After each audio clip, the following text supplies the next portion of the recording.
Okay, so we're putting a bag of shredded mozzarella on the bottom of our baking sheet. We're just gonna kind of quickly spread that out really quick.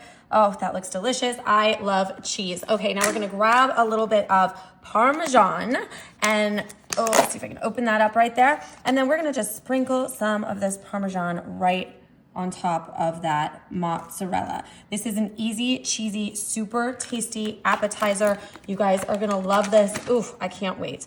All right, look at these, some delicious onions, you guys. If you come here often and you know me, then you know that I am a mega fan of onions. I absolutely love them. I'm gonna do a little layer of onions and it's sitting right on the bed of this Parmesan mozzarella cheese.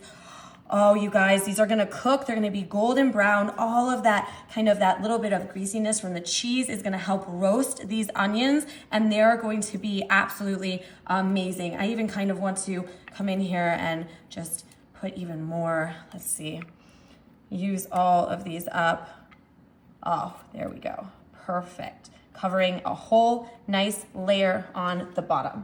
Now we'll grab a little bit more mozzarella and sprinkle that right there on top, covering the onions, kind of just sandwiching them into this cheese. Yes, a little like delicious bite of heaven in your mouth. That is what I think cheese is to me. Okay, we're not gonna use the whole entire bag almost. Oh, you know what, screw it, let's just do that. Okay, perfect. And then we're gonna throw a little bit more of that Parmesan cheese right on top.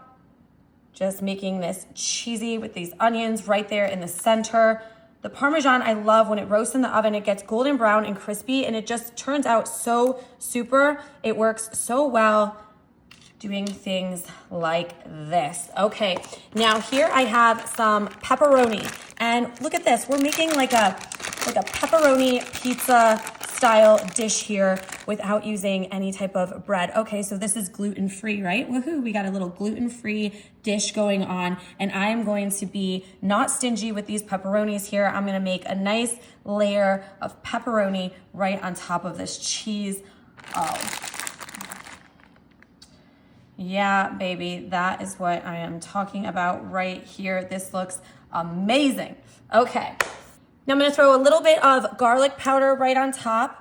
Of course, you don't have to use this. I love garlic too. I think it complements the onions very well. So I'm throwing a little bit of garlic powder on there. And then I'm gonna top it also with some oregano leaves, just to give a nice little green pop. Oregano just reminds me of a nice little Italian dish. And I feel like we're making a nice twist on a pizza. Here we go. All right, so 350, we're putting it in the oven at 350 and we are going to bake it for probably about 20 minutes. You guys need to stick around and see how this turns out. It is going to be cheesy and golden brown in those onions. Oh my gosh, I'm getting hungry. Oh my gosh, we are ready. This is the moment that I've been waiting for, you guys. Look at how delicious those pepperoni, oh, the cheese looks so good. And check this out, when we peel this all the way back, look at that golden brown cheesy goodness. We have the onions layered right in the middle. If you could smell this right now, it's like heaven, I swear. I'm gonna grab my pizza cutter here and I'm just gonna cut myself like a piece of pizza of this. And you know, this is a gluten-free dish. This is a keto-friendly dish. This is an easy dish. This is a 3-ingredient dish. I mean, how could you go wrong? And look at that. You can even see the little bit of that onion ring right there. Oh, that looks so good. I think I might just have to bite that center. But you see the layers of the onions inside the cheese. I'm going for that corner right there. Mmm. Whoa. Wow. Probably not my most flattering reveal, but I'm gonna eat this. I'm gonna eat this like a savage because this is so good. I hope you guys enjoy this recipe. Are you gonna dip this in anything? What are you gonna eat it with? I don't know. Tell me all the things. What are the toppings? What are you gonna do? Do you like this idea? Share it with me in the comments. See you guys later.